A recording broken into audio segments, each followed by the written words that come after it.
یہ تعلیمی ڈھانچہ ہی تھا کہ جب ہم جماعت مستقبل میں عملی ذمہ داریاں سنبھالتے ہیں تو ایک مجدد وقت ٹھہرا اور دوسرے نے سول انجینئرنگ کے شعبے میں ایسا شاہکار عجوبہ تخلیق کر ڈالا جس کی داد دیے بغیر کوئی نہیں رہتا۔ تاج محل کی تعمیر میں سول انجینئرنگ سے لے کر فزکس، جیومیٹری اور ریاضی کے اصولوں کا جس طرح استعمال ہوا ہے، آج بھی لوگ انگشتے بدندان ہیں۔ یہ فن تعمیر کا شاہکار یہاں کے تعلیمی نظام کے جامع ہونے کا زندہ ثبوت ہے۔ اس تعلیمی نظام نے انسان دوست سماج پیدا کرنے میں مدد دی جس میں اس وقت کے مدارس، اساتذہ اور حکومت برابر کی حصے دار ہے، جس کے باعث لاکھوں میل پر پھیلے اس خطے کو سیاسی طور پر مضبوطی سے جوڑنے میں مدد ملی۔ جنگ آزادی میں شکست کے بعد مسلمانوں کی طاقت مکمل طور پر ٹوٹ گئی اور انگریز نے پورے ہندوستان میں اپنی حکومت کا جھنڈا لہرا دیا۔ اپنی سیاسی حکومت کی تقویت اور نظام مملکت کو اپنے تابع بنانے کے لیے تعلیمی ڈھانچے کو اثر نو ترتیب دینے کا آغاز کیا۔ جناب لارڈ مکالے نے 2 فروری 1835 میں نئے تعلیمی نظام کا خاکہ پیش کیا جس میں وہ کہتا ہے، تعلیمات عامہ کا کام حکومت برطانیہ کے بس کی بات نہیں، مقصود صرف ایک طبقہ پیدا کرنا ہے جو انگریزوں اور ان کی ہندوستانی رعایا کے درمیان ترجمان کا کام دے سکے۔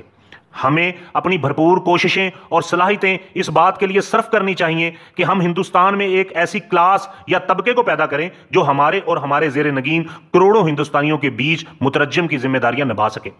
یہ کلاس یا طبقہ ایسے افراد پر مشتمل ہو جو کہ رنگت اور جسمانی خد و خال میں ہندوستانی ہوں لیکن مزاج، پسند ناپسند، نظریات، اخلاقیات اور عقل و دانش کے استعمال میں برطانوی باشندوں جیسے ہوں۔ زبان کو سکھانے کا واحد مقصد حکمرانوں اور محکوموں کے درمیان واسطے اور رابطے کا کردار ادا کرنا تھا۔ لارڈ مکالے کی سفارشات پر جب انگریز حکومت نے حکمت عملی کی شکل دی تو پہلے یہاں پر مذہبی تعلیم کے اداروں کو سائنسی تعلیم سے الگ کیا، بعد میں انہی مذہبی اداروں کے ذریعے سے فرقہ واریت کا بیج بویا گیا۔ حکومت نے جب انگریزی تعلیم کو لازم قرار دیا اور انگریزی اداروں سے فارغ التحصیل افراد کو سرکاری نوکریاں ملنے لگیں تو مذہبی اداروں کے فارغ التحصیل سرکاری نوکریوں کے لیے نااہل قرار دے دیے گئے، حتیٰ کہ مذہبی تعلیم حاصل کرنے والوں کی سرکاری طور پر حوصلہ افزائی بھی نہیں کی جاتی تھی۔ حکومت کے اس رویے سے جہاں مذہب کی تعلیم دینے والے اساتذہ کا روزگار زندگی متاثر ہوا، وہیں یہاں کے تعلیم یافتہ بھی بے یار و مددگار ہونے لگے۔ انگریز حاکموں نے یہ منظم سوچ بلکہ سازش کے تحت کیا جس کا لامحالہ مقصد اپنی حکومت کو مضبوط کرنا تھا۔ جب مذہبی تعلیمی اداروں کی نگہداشت چھوڑ دی گئی تو یہ ادارے صرف رسمیت تک محدود ہو گئے جس سے انگریز کے منصوبے کو مزید کامیابی ملی۔ اس کا نتیجہ یہ ہوا کہ مذہب کی کچھ رسومات تو معلومات تو اگلی نسل کو منتقل ہو گئیں لیکن مدارس سے فارغ التحصیل طلبہ عملی سماجی زندگی سے کٹ گئے۔ ان اداروں کے فارغ التحصیل معاشی قسم پرسی کا شکار ہوئے تو ان کے نظریات بھی کمزور پڑ گئے اور نوجوانوں کی اکثریت بیکار کی زندگی گزارنے لگی، اور جو مذہبی ادارے انگریزی سرپرستی میں چل رہے تھے وہ انہی کے مفادات کی تکمیل کرنے میں معاون تھے۔ ان سرکاری کالجوں اور جامعات میں نصاب تعلیم اور مضامین کا یوں انتخاب کیا گیا تاکہ انگریزی مفادات کی تکمیل کے لیے مقامی افراد تیار کیے جائیں۔ اس سے صاف ظاہر ہے کہ انگریزوں کو اس بات میں ذرا بھی دلچسپی نہیں تھی کہ بر صغیر کے عوام جاہل رہیں یا ترقی کریں، سائنس و جدید علوم میں آگے رہیں یا پیچھے، بس انہیں ایک ہی بات سے دلچسپی تھی اور وہ یہ کہ اپنی مرضی کا ایک وفادار طبقہ پیدا کر کے اس کو تعلیم دینا اور حکومت کرنا۔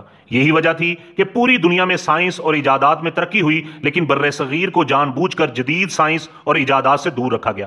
1947 میں انگریز قبضہ ختم ہونے کے وقت تک بر صغیر کی شرح خواندگی صرف 21% تھی جبکہ مغل دور میں یہ ترقی 90% تھی۔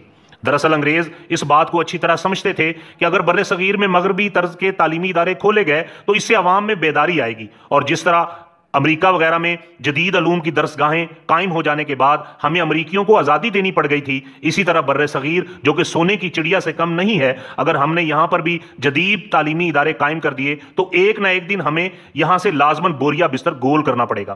اس لیے بہتر یہی ہے کہ یہاں کے لوگوں کو تعلیمی لحاظ سے پسماندہ رکھا جائے۔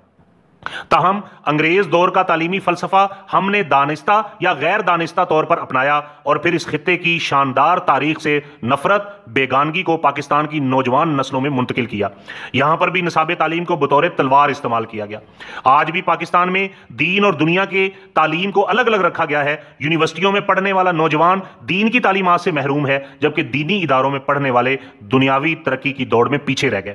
اس نظام تعلیم کا بنیادی نقص ہی یہ رہا ہے کہ یہ بلند مقصد اور کسی اعلیٰ نسب العین کی محبت قوم میں پیدا نہیں کرتا۔